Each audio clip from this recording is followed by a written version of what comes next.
여러분 안녕하십니까? 오늘은 진온도 측정에 대해서 자세히 알아보겠습니다. 지난 5주차 편심 측정 실습 시간에 진온도에 대해서 간단히 알아봤는데요. 1학기 때는 편심량 측정과 같이 센터나 V블록 또는 마이크로메타를 이용해서 진온도를 측정하는 방법에 대해서 공부를 하고, 2학기 때는 진온도 전용 측정기를 이용해서 진온도를 측정하는 방법을 배우게 됩니다. 편침 측정 실습 시간에 진온도를 측정할 때는 센터 지지대에 공작물을 설치하고 다이얼 게이지를 설치한 다음에 다이얼 게이지를 회전해서 그 일근값을 가지고 진온도를 측정하는 간단한 방법을 알아봤는데, 그 외에도 V블록을 이용해서 측정하는 방법 또는 마이크로메타를 이용해서 측정하는 방법 등 여러 가지가 있습니다. 그리고 진온도 측정기를 이용해서 측정할 때는 이 진온도와 관련된 여러 가지 파라메타들을 설정을 해줘야 되는데, 이런 것들을 알기 위해서는 기본적인 개념 그리고 몇 가지 이론에 대해서 공부를 할 필요가 있습니다. 그래서 오늘은 기본적인 이론에 대해서 공부를 해보겠습니다. 1학기와 2학기에 걸쳐서 진온도의 개요, 그다음에 기준원, 필터, 진온도 측정기, 규제, 기호, 이렇게 5부분으로 나눠서 공부를 할 텐데요. 1학기 때에는 진온도 개요와 기준원에 대해서 공부를 하고, 2학기 때는 필터, 진온도 측정기, 규제, 기호, 이 세 가지에 대해서 공부를 하겠습니다. 그 중에서 이번 시간에는 진온도 개요에 대해서 살펴보겠습니다. 진온도의 개념과 전통적인 측정 방법을 이해하는 것이 이번 시간 학습 목표이고요. 진온도의 정의와 전통적인 진온도 측정 방법에는 어떠한 것들이 있는지 하나씩 살펴보도록 하겠습니다. 우리가 진온도가 왜 필요한지를 설명할 때 가장 기본적으로 예를 드는 것이 이 축과 베어링입니다. 지금 이 부분은 축이 되고 이 부분은 베어링인데, 이 축과 베어링이 조립돼서 회전을 할 때 진온도가 좋지 않으면 소음이 생긴다든지 진동이 생긴다든지, 또는 지금 이 부분을 확대해서 보면 이런 작은 요철이 표면에 이렇게 구성이 되어 있습니다. 이 요철이 너무 크면 마모가 쉽게 일어난다든지, 또 이 요철이 너무 작으면 그 사이에 윤활유가 공급이 안 돼서 어떤 문제가 생긴다든지, 이런 여러 가지 기능들이 이 진온도에 의해서 좌우되기 때문입니다. 그러면 진온도를 필요로 하는 부품들이 어떤 것들이 있는지 간단히 예를 들어 보겠습니다. 지금 이것은 자동차 부품에 사용되는 커넥팅 로드라는 부품입니다. 지금 이쪽에는 캠샤프트가 조립이 되고요. 지금 이쪽에는 실린더가 조립이 됩니다. 조립돼서 이 캠샤프트의 커넥팅 부분과 이 실린더의 부분이 여기에 조립이 되는데, 이것이 회전하면서 이 사이에 마모가 생기기 때문에 이 부분에 진온도가 좋지 않으면 기능상의 여러 가지 문제가 발생할 수 있습니다. 그 밑에 부품은 복사기에서 사용하는 롤러입니다. 만약에 이 부분에 진온도 그리고 원통도가 좋지 않다 그러면 이 사이에서 종이가 밀려나갈 때 이렇게 우그러지는 현상이 생겨서 제대로 용지가 공급이 안 될 수도 있습니다. 그리고 이 부분에 진온도가 좋지 않으면 용지를 일정한 압력으로 밀어내기가 어렵고, 그렇게 되면 복사기에서 이제 소음이 심하게 발생하고 또 부품도 쉽게 고장이 날 수가 있을 겁니다. 그리고 이것은 우리가 많이 사용하는 일종의 화장품의 크림 디스펜서라는 건데, 여기서 우리가 이걸 이렇게 아래 위로 눌러서 여기에서 크림이 조금씩 나오면 이걸 손에 받아서 이제 사용을 하는데, 이 안에 보면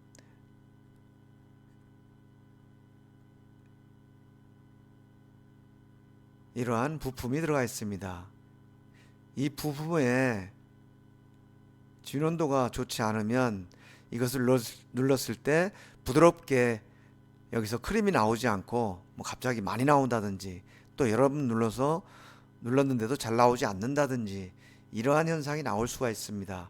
그래서 진원도가 우리가 기계 가공 부품 또는 기계 조립하는 데만 사용되는 것 같지만, 실제 이런 크림이라든지 복사기라든지 이런 생활 현장에서도 알게 모르게 우리가 많이 접하는 것이 진원도입니다. 따라서 진원도를 잘 관리하는 것은 기계 부품뿐만 아니고 우리 생활의 편리성을 위해서도 중요한 일입니다.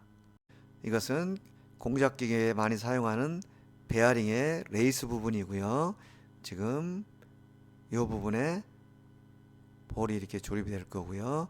그 다음에 이것은 볼 베어링이고, 그 다음에 여기서 히트 조인트라고 그랬는데, 이거는 인공 관절이라든지 아니면 엉덩이 뼈와 연결되는 부분에 동작을 하기 때문에, 인공 관절이라고 예를 들면 지금 무릎이 계속 굽혔다 폈다 하는 작업을 하는데, 이 부분이 조립돼서 이렇게 조립되어 있습니다. 그리고 이 부분이 계속 이렇게 운동을 하기 때문에 이 부분에 진원도 또는 진구도가 좋지 않으면 무릎의 움직임이 부드럽지 못하고, 또 그것으로 인해서 신체적인 고통을 느낄 수도 있습니다. 그래서 이 진원도라는 것이 꼭 기계 부품뿐만 아니고 이런 의료용, 우리가 의공학이라고 얘기를 하는데요, 우리의 신체에 어떤 수술이라든지 또는 신체적인 보조 기구를 만드는데도 많이 사용되고, 거기서도 진원도가 중요하게 사용이 됩니다. 앞의 그림에서 진원도가 필요로 하는 것을 몇 가지 예를 들었는데요, 실제로는 우리가 끼워 맞춤, 회전 정밀도를 중요하게 생각하는 부분, 또는 소음과 진동계 관련된 부분, 마찰, 기밀 유지, 전송 정밀도, 이런 여러 가지 부분에서 진원도를 중요하게 생각합니다. 특히 이제 압입 부품이라든지 슬라이더, 서로 이동하는 부분, 축과 베어링, 고속 회전체, 고속 회전체에서는 진동과 소음 중에서 진원도가 차지하는 영향이 또 크게 되는 거죠. 그리고 실린더와 연료 분사 장치, 이런 것들은 부품이 한쪽은 원이 정확하게 가공되어 있고 한쪽은 진원 형상이 좋지 않으면 이 틈새가 일정해야 이게 기밀이 유지가 되는데, 이런 쪽에 진원도가 심하게 왜곡이 되면 이런 곳에서 이제 기밀이 누출이 되겠죠. 그래서 기밀 유지를 위해서 진원도가 중요합니다. 지금부터 다양한 원통 가공 방법에 대해서 비디오를 보실 텐데요, 이 비디오는 지난번 편심 측정 시간에 한번 본 것입니다. 그런데 다시 한번 보면서 몇 가지 설명을 덧붙이도록 하겠습니다. 지금 이것은 선반과 바이트를 이용해서 외측 원통을 가공하는 모습입니다.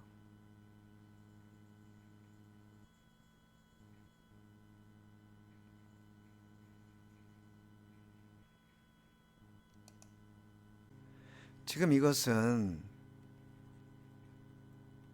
원통 연삭입니다. 지금 이 부분이 연삭 숫돌이고요. 그리고 이 부분이 공작물입니다.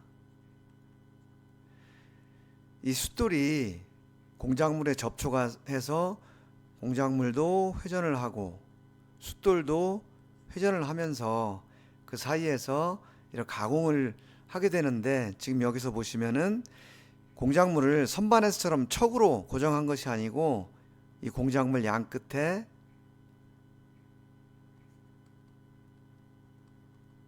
센터 구멍이 가공되어 있습니다. 그리고 이것은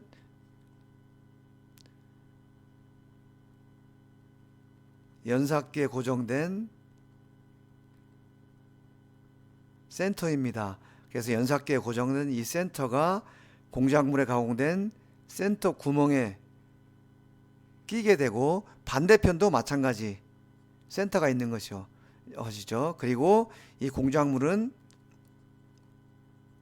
돌리개라는 것이 이 끝부분을 잡고 있으면서 이 돌리개를 회전시켜서 공작물을 회전시키는 방법으로 가공을 하고 있습니다.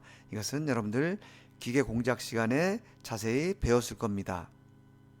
원통 연삭을 자세하게 설명을 하는 이유는 우리가 측정하는 방법 중에 반경법이라는 것이 있는데, 이것은 공작물의 중심에서부터 반지름의 차, 중심에서 반지름의 차이를 계산해서 진원도를 계산하는 방법인데, 그 원리가 바로 이 원통 연삭과 같기 때문입니다. 지금 여기서 센터로 고정을 하고 가공을 하면 결국 이 센터 중심에서 이 공작물 표면까지가 이 거리가 R값이 되고요. 이 R값이 360도 전체에서 얼마나 차이가 나느냐, 그 값을 이용해서 진원도를 계산하는 것입니다. 계속해서 가공하는 모습을 보시겠습니다.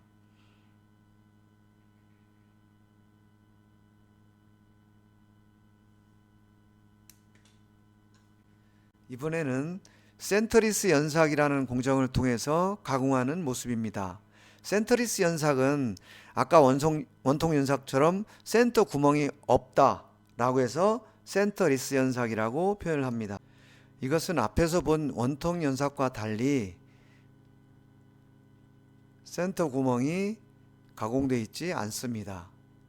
제가 아까 그 제품에는 양쪽에 이 센터 구멍이 있어서 센터를 지지해서 가공을 했는데, 이번에는 지금 이 부분이 없다는 뜻이죠.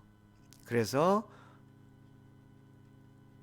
센터 중심이 없다, 센터 중심이 없는 센터리스 연삭이라고 표현을 합니다.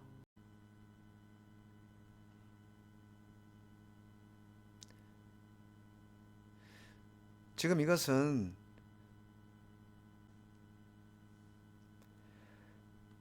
지금 센터리스 연삭을 하는 모습을 보고 있습니다.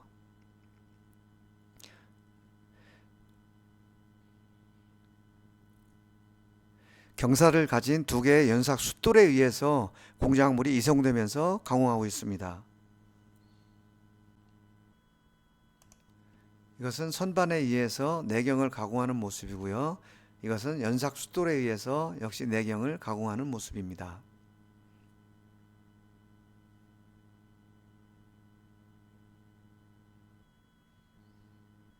이것도 역시 연삭 숫돌을 이용해서 내경을 가공하는 모습인데요. 지금 여기서 여러분들이 한 가지 주목해서 봐야 될 것은, 지금 이것이 공작물입니다. 그리고 연삭 숫돌이 이 내경을 가공을 하고 있고요. 이 안에 돌이 있는데, 지금 여기에서 이것이 3조 연동척으로 공작물을 고정하고 있습니다. 지금 이 부분 세 부분에서 이 공작물을 클램핑을 하고 있습니다. 즉 지금 이 화살표 방향으로 이 공작물을 고정하는 고정 압력이 작용하고 있습니다. 그리고 이 상태에서 이 내경을 완전한 원으로 이제 가공을 하게 되겠죠. 그러면 이때 어떤 현상이 나타나느냐, 우리가 뒤에서 이제 공부를 할 텐데, 등경외원이라는 현상이 나타납니다. 3조 척으로 공작물을 고정하고 내경을 가공할 때에 등경외원이라는 현상이 발생합니다. 지름은 동일하고 그러나 실제 원이 아닌 형상을 등경외원이라고 얘기를 하는데요. 이 그림에서 120도 간격으로 세 군데에서 클램핑 압력이 가해진다고 말씀드렸습니다. 그러면 지금 어떤 상태가 되냐 하면, 공작물이 내경이 이렇게 있습니다. 그러면은 이 상태에서 한 군데, 두 군데, 세 군데 120도 간격으로 고정을 했습니다. 그러면 이쪽에서 P라는 압력이 가해지게 되죠. 그러면은 이 상태는 눈에는 보이지 않지만 이 부분이 실제로는 힘을 받아서 이런 상태가 되는 거죠. 안쪽으로 좀 들어오고 이쪽으로 압력을 받는 곳들이 이렇게 힘을 받아서 안쪽으로 탄성 변형이 생기게 됩니다. 이 상태에서 연삭 수도를 이용해서 진원처럼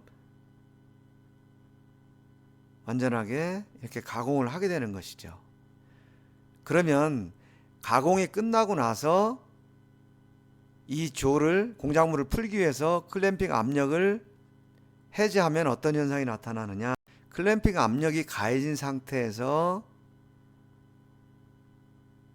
원으로 가공이 되어 있기 때문에 클램핑 압력을 해제하고 나면 클램핑 압력이 가해졌던 부분이 약간 밖으로 튀어나오는 이러한 형상으로 가공이 됩니다. 밖으로 클램핑 압력을 주었던 것이 밖으로 해제를 하면서 원으로 가공됐던 부분들이 약간 바깥쪽으로 탄성 변형을 일으키게 되는 거죠. 그래서 이렇게 생긴 현상을 등경 외원이라고 표현을 한다는 것을 참고로 기억해 두시기 바랍니다.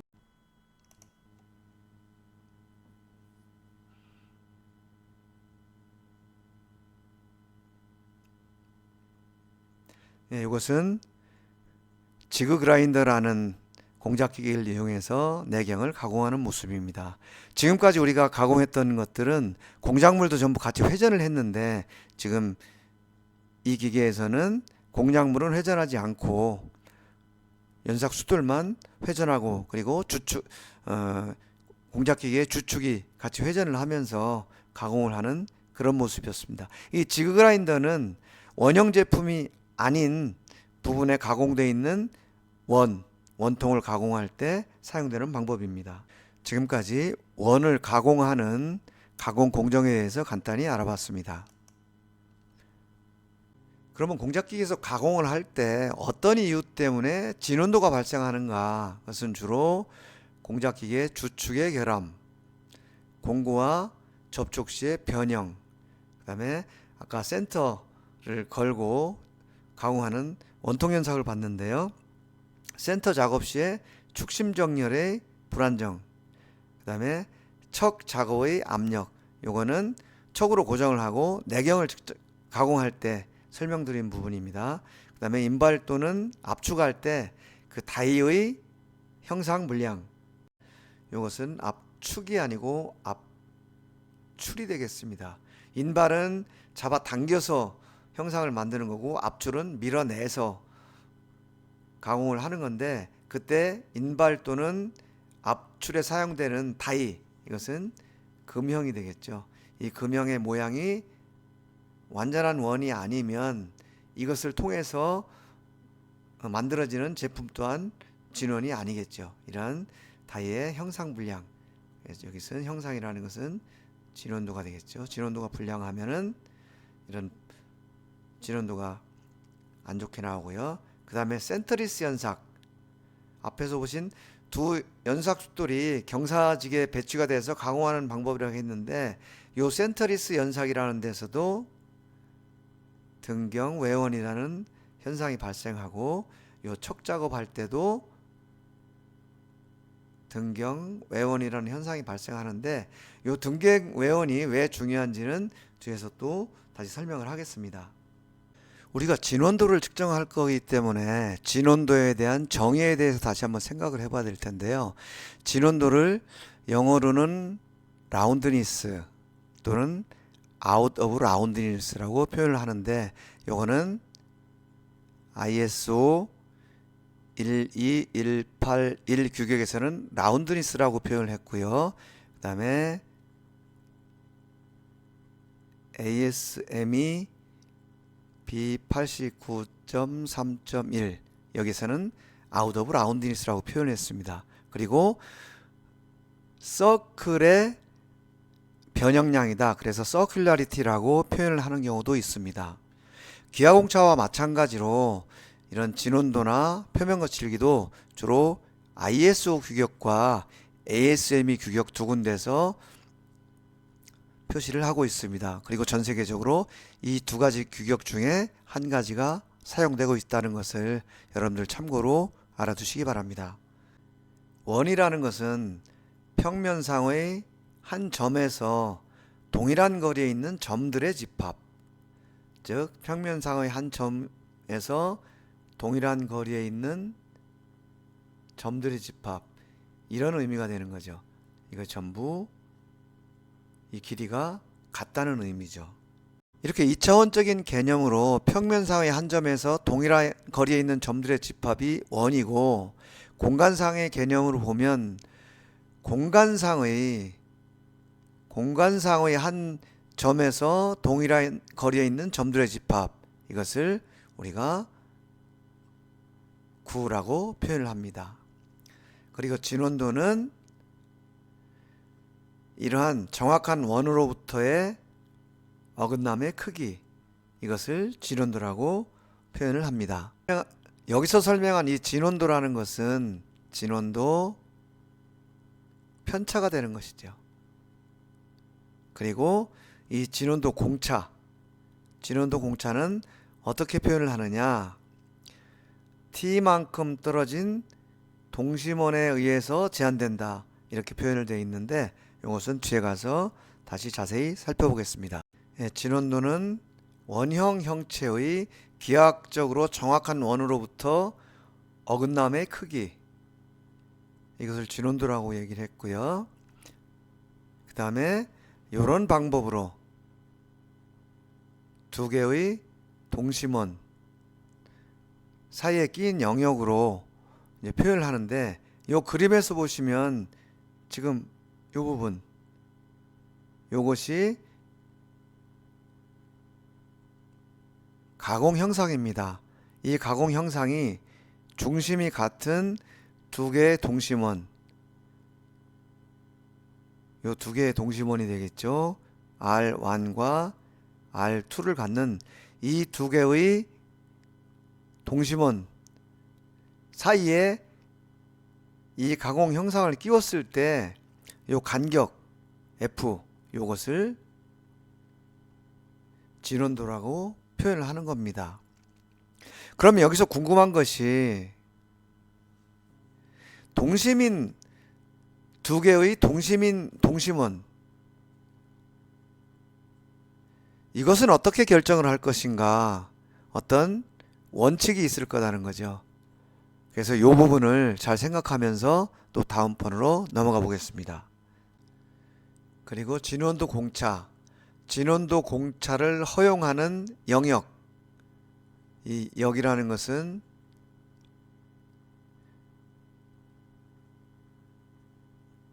영역이라고 제가 전에 설명을 드렸는데요. 진원도가 0.03이라고 규제가 되어 있다 라고 한다면, 이 T가 0.03만큼 떨어진 두 개의 동심원 사이에 이 안에 가공된 원형 형상이 있으면 합격이고, 이것을 벗어나면 불합격이다, 그런 의미가 되겠습니다. 여기서 공차역은 T만큼 차이가 있는 동심원에 의해서 제한된다, 이것이 진원도 공차입니다. 만약에 어떤 형상을 가공을 했는데 지금 이렇게 가공이 됐다. 그럼 이 빨간색으로 가공한 이 부분은 전부 이 T라는 영역, 즉 0.03이라는 영역 안에 있기 때문에 이것은 합격이 되는데요. 이 파란색으로 가공한 이 부분은 지금 이 부분이 공차역을 벗어났기 때문에 불합격이 되는 것이죠. 이것이 ISO 1101에서 정한 공차역의 정의인데, 그러면 ASME에서는 진원도를 어떻게 정하고 있는지 보겠습니다. 요거는 ASME Y14.5에서 공차역을 정한 건데요. 마찬가지로 ISO와 내용은 같습니다. 만약에 진원도가 0.25 이렇게 규제가 됐다면 이 축의 중심인 단면을 90도죠. 중심인 단면을 잘랐을 때 이 자른 부분의 형상, 이것이 가공 형상이죠. 가공 형상이 0.25라는 폭을 가지는 두 동심원 사이에 있어야 된다. 요 작은 원과 큰 원 사이가 0.25고 요 사이에 가공 형상이 있어야 된다. 그래야 합격이다. 이제 그런 뜻이 바로 요 뜻입니다.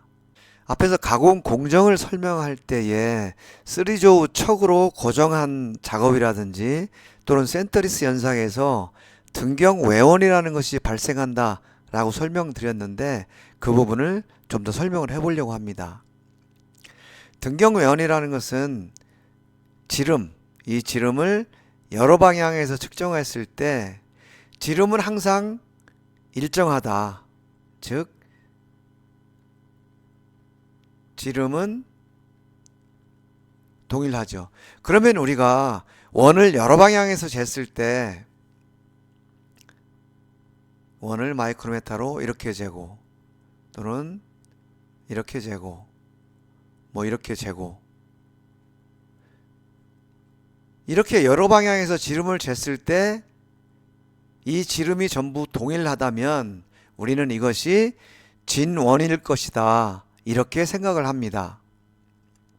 그렇지만 척작업을 한다든지 또는 센터리스 연상을 할 때는 지름은 전부 동일하지만 실제는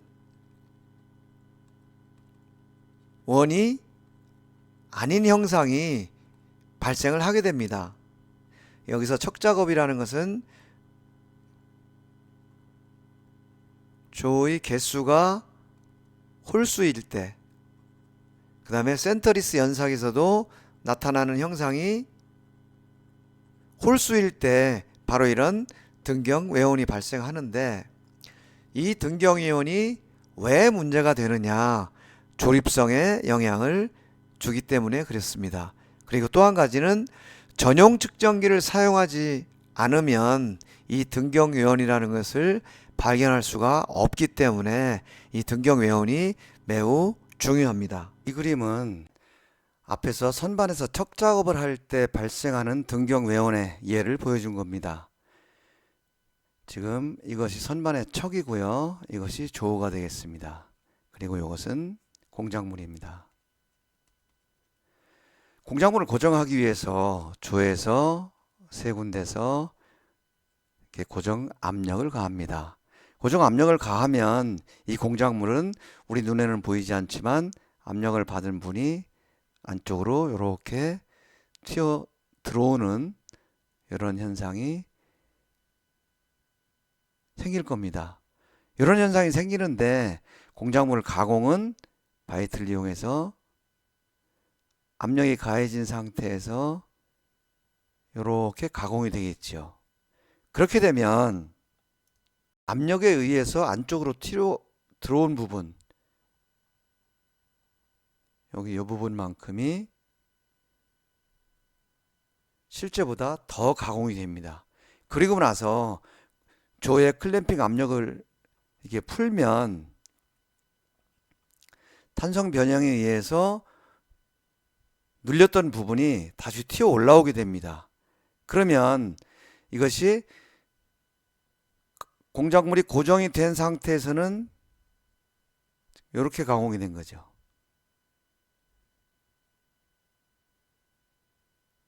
이렇게 가공이 됐는데 이 상태에서 고정된 힘을 풀고 나니까 실제로는 최종적으로 이런 형상이 된 겁니다. 그래서 120도 간격으로 고정했던 이 부분이 더 밖으로 이렇게 튀어나오는 현상이, 이런 현상이 생겨서 이제 등경외원이라는 것이 발생하게 되는데, 이렇게 등경외원이 발생하면 그 치수가 어떻게 되는지 또 살펴보겠습니다. 지금 이 부분이 조우에 의해서 고정이 됐다가 조우를 풀면서 튀어나온 부분입니다. 실제 형상이 이렇게 가공이 되는 거죠. 실제 형상, 이것은 최종적으로 클램핑 압력을 푼 상태입니다. 이렇게 되면 이것을 마이크로메타로 측정을 했을 때 어느 부분을 측정을 하든지 지름이 전부 동일하게 나오는 그런 특성을 가지게 됩니다. 그래서 D1, D2, D3, D4 그게 전부 같아서 이런 관계가 되다 보니까 우리는 이것을 이것은 완벽한 원이다, 진원이다 라고 착각을 하게 되는 거죠. 그런데 우리가 눈으로 봐도 지금 진원이 아니고 이쪽 부분이 더 커 보이죠. 이쪽 부분이 보면 진원이라면 이게 이런 형상이 돼야 되는데, 이런 형상이 되어야 되는데도 불구하고 지름은 전부 같게 나온다라는 이제 문제가 있는 거죠. 그런데 이것을 지름이 아니고 반지름이라는 측면에서 보면 지금 이 중심에서 같은 D2라 하더라도 이쪽을 R1이라고 하고 이쪽을 R2라고 하면 같은 D2에서도 R1보다 R2가 더 크다는 것을 알 수가 있습니다. 그리고 지금 이 부분이 D4인데요. D4에 이것을 R2라고 보면 D4의 R2가 지금 D2의 R1보다 더 크다는 것을 알 수가 있습니다. 즉 지름은 같게 측정이 되지만 반지름은 서로 다르다. 그래서 반지름을 측정을 하면 이것은 진원이 아니다라는 것을 금방 알 수가 있게 되는 거죠. 이러한 특성을 가진 것이 등경외원입니다. 그러면 등경외원의 특성을 좀 더 살펴보겠습니다. 이러한 등경외원 형상은 형상이 3개, 5개, 7개 이런 식으로 변형된 부위, 즉 척으로 잡았다든지 아니면 센터리스 현상에서 이런 3개 형상, 5개 형상, 7개 형상으로 이렇게 변형된 부분이 나타나는데, 지름이 전부 같기 때문에 정반 위에 올려놓고 이런 자를 대고 이렇게 굴렸을 때 이때도 지름이 같기 때문에 아주 스무스하게 굴러갑니다. 그래서 진원이라고 착각을 하기 쉬운데 실제는 이런 겁니다. 만약에 완전하게 가공된 원의 지름이 25mm 였다고 가정을 한다면 3개의 로브라고 표현을 했는데, 좀 이걸 우리말로 표현을 하자면 다각형에서 튀어나온 것, 예를 들면 이런 다각형이다 그러면은 약간 좀 뭐 튀어나온 곳, 이런 곳이다 이렇게 표현을 하는데, 우리말로 딱 한 단어로 이해하기 쉽게 표현하는 것은 마땅치가 않은 것 같습니다.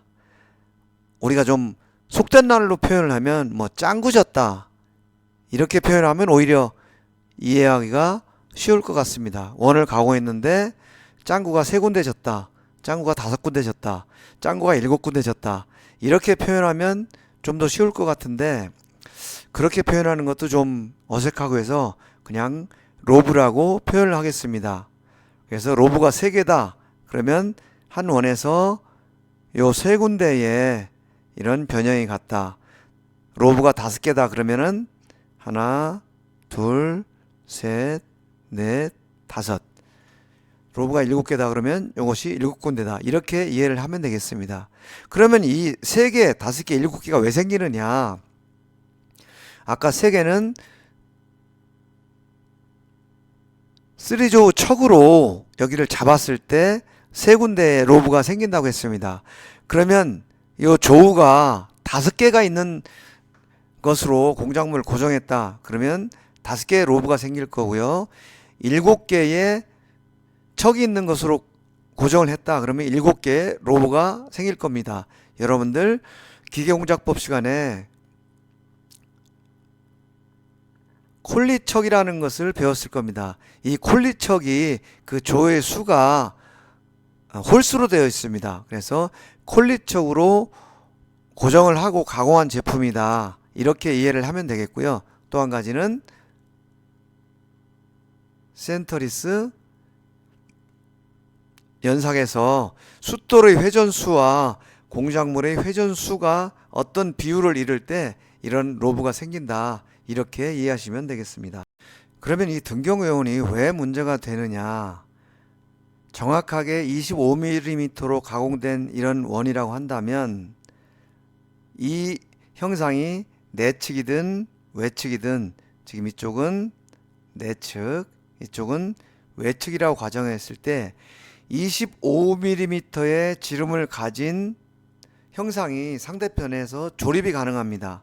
예를 들면 25mm 지름을 가진, 이것이 축이라고 그러면은 25mm 지름을 가진 링게이지가 조립이 가능할 거고요. 그 다음에 이것이 만약에 링게이지라고 하면 25mm의 지름을 가진 게이지가, 플로우 게이지가 조립이 가능할 겁니다. 그런데 만약에 이렇게 3 로브가 3개 가진 이러한 등경회원이라고 한다면 실제 마이크로메타로 측정했을 때는 지름이 25mm가 됩니다. 그렇지만 여기에 조립되는 내경은 21.1mm 밖에 안 되고, 반대로 여기에 외측으로 뭔가 조립을 하려면 28.9mm의 링게이지가 있어야 조립이 가능하다. 이런 문제가 생깁니다. 마찬가지로 로브가 5개 있는 형상은 실제 마이크로메타로 측정한 지름은 25mm가 동일합니다. 여기도 마찬가지고요. 그런데 내측은 실제 23.6mm, 외측은 26.3mm 이렇게 다르기 때문에 25mm라고 생각을 하고 여기에 조립되는 부품을 끼웠을 때는 조립이 안 된다는 거죠. 여기도 마찬가지입니다. 7개의 로브를 가졌을 때 내측은 24.4mm가 되고 외측은 25.6mm가 되는 것이죠.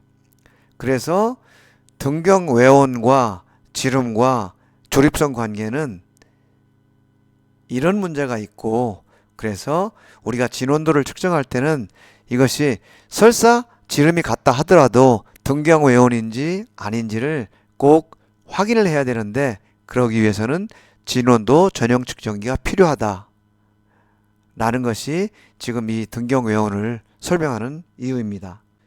우리가 전통적인 방법, 즉 정반 측정 방식에서 진원도를 측정하는 방법은 크게 3가지가 있는데, 첫 번째가 직경법, 두 번째가 삼전법, 세 번째가 반경법, 이렇게 구분을 하고 있습니다. 직경법은 두 점 사이에 거리를 잰다 해서 이점법이라고 표현을 하는 곳도 가끔 있습니다. 이 3가지 방법에 대해서 이제 간단히 살펴볼 텐데요. 직경법은 말 그대로 마이크로메타를 이용해서 이 핀의 지름을 여러 군데서 여러 각도에서 측정을 해보는 거죠. 이렇게 지름을 측정을 해서 이 지름의 차이값으로 진원도를 구하는 겁니다. 한 단면의 지름을 여러 방향으로 측정해서 최대값과 최소값의 차이, 이것으로 진원도를 계산하는데, 진원도라는 것 자체가, 그 정의 자체가 반지름의 차이기 때문에 여기서 계산한 이 값은 지름이 되는 거죠. 그래서 지름 나누기 2 해서 진원도로 계산을 하는 겁니다. 외측은 마이크로메타, 내측은 실린더 게이지 같은 것을 이용해서 측정을 하는 방법이고, 현장에서 또는 가공 중에 간단하게 측정하기가 편리합니다. 요철, 아까 로브라고 설명을 한 부분이죠. 로브의 개수가 홀수인 경우에는 등경회원을 판단하기가 곤란하다라는 문제점을 가지고 있습니다. 직경법은 현장에서 특히 가공 중에 공작물을 떼지 않고 마이크로미터로 간단하게 측정을 할 수 있는 장점이 있고, 반면에 요철의 개수가 홀수인 경우에는 등경회원을 판단하기 곤란하다라는 단점이 있습니다. 여러 방향으로 지름을 측정해서 그 최대값과 최소값의 차이를 구한 다음에 거기에서 나누기 2를 해서 진원도를 계산하는 방법입니다. 이것은 직경법의 문제점을 예로 보여준 것입니다. 로브가 6개, 예를 들면 6개, 여기는 짝수의 로브를 가진 경우에는 지름 차이가 계산이 가능합니다. 그렇지만 여기서 예를 들면 7개, 홀수를 가진 로브는 지름 차이를 알 수 없다라는 단점을 가지고 있는 겁니다. 그 다음에는 3점법으로 진원도를 측정하는 방법입니다. 3점법은 이런 V블록을 이용하는 방법인데, 공작물이 V블록에 두 군데에 접촉을 하고 또 다이얼 게이지를 요 한 군데 접촉을 해서 이 세 군데에 접촉을 한 상태에서 진원도를 측정한다라고 해서 3점법이라고 명칭을 붙였습니다. 방법은 V블록 위에 공작물을 올려놓고 그 위에 다이얼 게이지를 접촉시킨 다음에 이 공작물을 360도 회전시켜서 그때 나온 FIM은 Full Indicator Reading, 이 약자라고 말씀드렸습니다. 다이얼 게이지가 움직인, 다이얼 게이지 지침이 움직인 그 전체 양을 FIM이라고 했고요. 그 FIM을 나누기 2 해서 진원도로 계산하는 방식입니다. 3점법은 공작물을 V블록의 두 점에서 지지하고 그 점의 수직 2등분선상에 검출기, 즉 다이얼 게이지를 설치해서 공작물을 회전시킨 다음에 TIR 값, 이것은 FIM이라고 했고, 또 FIR, TIR 이 세 가지가 같은 의미라고 그랬죠. TIR 값으로 진원도를 정의하는 방법인데, 진원도는 TIR, 다이얼 게이지 전체 일급량을 나누기 2를 해서 진원도로 계산을 합니다. V블록과 다이얼 게이지를 이용해서 측정하고요. 정반상에서 쉽게 측정을 할 수가 있습니다. 그런데 문제는 요철이라고 했는데 아까 로브라고 표현을 했었죠. 로브, LOBE, 로브 또는 요철 이렇게 표현했는데, 로브의 각도에 따라서 값이 달라진다. 그래서 V블록의 각도를 조절할 필요가 있다. 이렇게 됐는데, 이것은 무슨 얘기냐면, 동일한 V블록과 동일한 공작물에서 진원도를 측정을 한다 하더라도 공작물을 회전했을 때 그 위치에 따라서 이 공작물의 중심 위치가 달라진다는 문제가 있다는 거죠. 이렇게 되면 이것이 진원도로 계산을 되기 때문에 실제 진원도보다 더 큰 값이 나올 수가 있다.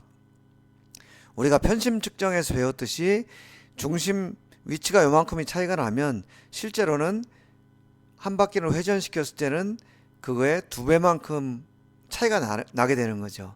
그래서 이런 문제점이 있고, 또 한 가지는 동일한 공작물이라 할지라도 V블록의 각도, 예를 들면 이렇게 각도가 큰 V블록이냐 작은 V블록이냐에 따라서 진원도가 달라지기 때문에 이 형상에서 이런 로브의 각도에 맞는 V블록을 사용해서 진원도를 측정을 해야 되는데, 가공에서 물론 가공 특성상 이 로브의 각도가 얼마다는 걸 알 수 있지만 우리가 다품종 소품종 다량으로 측정을 할 때는 어떤 공작물이 어떤 로브를 가지고 있는지 알 수 없기 때문에 V블록을 계속 각도를 바꿀 수가 없다라는 거죠. 그러다 보니까 이러한 중심 높이가 달라지는 문제, 그리고 V블록의 각도에 따라서 진원도가 달라지는 문제, 이러한 문제점들을 3전법에서 포함하고 있다라는 것을 알아두시기 바랍니다. 마지막으로 세 번째 방법은 반경법입니다. 이것은 센터 지지대 사이에 공작물을 고정시키고 공작물을 회전시켜서 FIM 값을 가지고 진원도를 계산하는 방법입니다. 원통 연삭을 할 때 이 공작물에 센터 구멍이 가공이 되어 있었고, 그 다음에 연삭기에 이 센터가 있었습니다.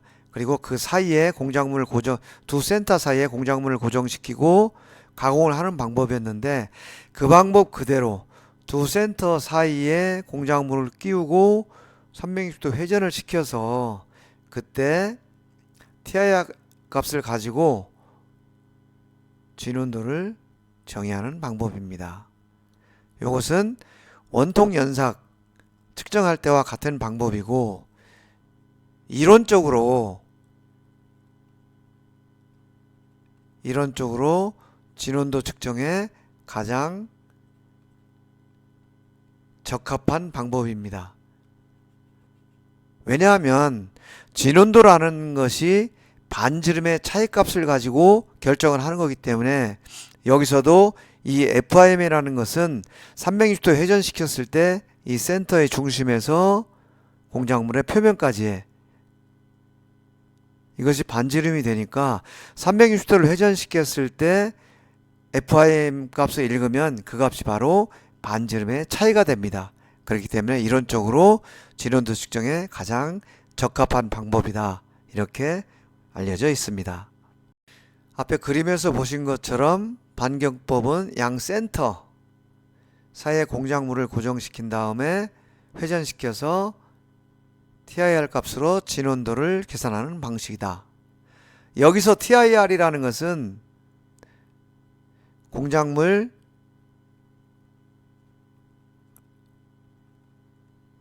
중심에서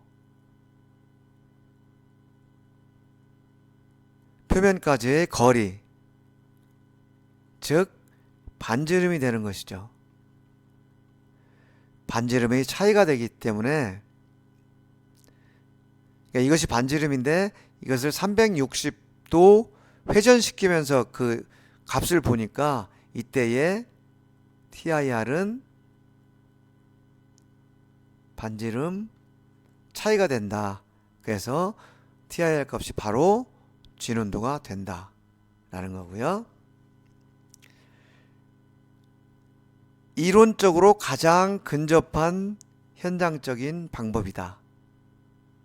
그리고 센터의 정밀도에 의해서 측정값이 영향을 받는다라고 했는데, 이론적으로는 가장 근접한 방법이지만 실제로 이제 활용을 할 때는 몇 가지 문제점들이 있는데, 그 문제점들 한번 보겠습니다.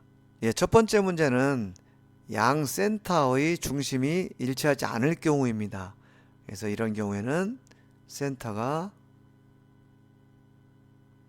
이렇게 설치가 되기 때문에 우리가 이 방향의 진원도 값을 측정을 해야 되는데, 이런 경우는 이 방향으로 측정을 하게 되겠죠. 그래서 이것은 센터가 일치하지 않으면 정확한 진원도 측정이 어렵다라는 거고요. 두 번째는 센터 구멍의 표면 상태. 이 공작물에 센터를 가공을 했는데 이 가공한 면이 연삭이 제대로 되지 않아서 표면 상태가 좋지 않거나, 그다음에는 이 센터의 진원도, 가공한 구멍의 센터 진원도라든지 아니면 이 센터 지지대의 진원도가 좋지 않으면 역시 이것이 회전을 하면서 울퉁불퉁한 현상이 있어서 오차를 가져올 거고요. 그 다음에 센터의 각도. 이 센터 지지대와 가공된 공작물의 센터 구멍의 각도가 맞지 않으면 그때도 또 오차가 생길 수 있고, 또 한 가지는 공작물이 길어서 이런 처짐 현상이 발생을 하면 이 부분은 진원도가 아니고 공작물이 처진 형상 때문에 나타나는 문제지만 결국 이것이 TIR로 나타나기 때문에 이것이 진원도에 포함이 됩니다. 그러면 실제 진원도가 아닌 성분이 진원도로 포함이 되기 때문에 오차가 생긴다는 거죠. 그래서 이 반경법에서는 전체적으로 보면 이러한 오차들이 포함이 돼서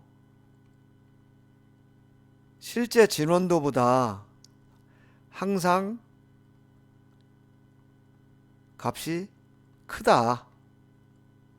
그렇기 때문에 반경법으로 측정해서 합격한 제품은 실제 진원도 측정기로 측정을 해도 반드시 합격이 된다. 그렇지만 문제는 진원도가 아닌 성분들이 포함이 돼서 진원도로 나타나기 때문에 이것은 낭비가 심하다. 진원도 자체만 가지고는 합격할 수 있는 부품들도 이런 여러 가지 요인들이 포함이 돼서 진원도가 더 크게 나타나기 때문에 실제보다 진원도가 더 크게 나타나고, 그렇기 때문에 합격인 제품도 불합격이 될 수 있다. 이제 그런 문제가 있고요. 세 번째, 이것이 중요한데, 사실은 센터 지지대를 이용해서 반경법으로 측정하는 것은 엄밀히 따지면 진원도와 동심도가 포함된 흔들림, 이게 흔들림이죠.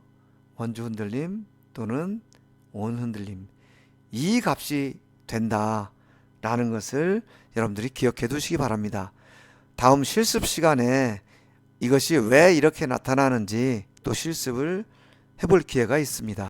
이렇게 해서 우리가 정반 측정 방식에서 진원도를 측정하는 방법, 직경법, 삼전법, 반경법을 알아봤고요. 직경법은 지름의 차의 반을 이용해서 진원도를 계산하는 방법이다. 현장에서 손쉽게 사용할 수 있다는 장점이 있지만 등경 외원을 발견할 수 없을 수 있다는 단점이 있다 라고 말씀을 드렸고요. 삼전법은 V블록을 이용해서 간단하게 측정을 할 수 있다. 이것도 역시 FIM 나누기 2 해서 진원도를 구하는 방식이고, 간단히 응용할 수 있는 반면에 V블록의 각도에 따라서 진원도가 달라지는 단점이 있다라는 것을 말씀드렸고요.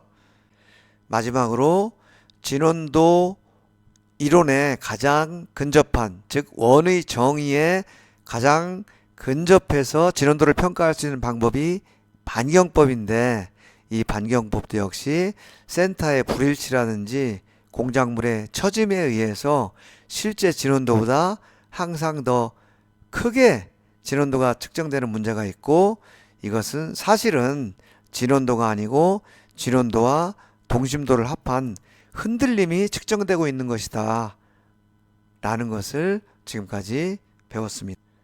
이렇게 해서 정반 측정 방식에서 진원도를 측정할 수 있는 방법을 우리가 배웠는데, 이것은 현장에서 측정하는 방식입니다. 원의 정의에 의해서 진원도를 평가하는 데는 한계가 있는 것인데, 왜 그런지는 요 다음 시간 기준원 시간을 통해서 알아보도록 하고, 이번 시간 수업은 이것으로 마치겠습니다.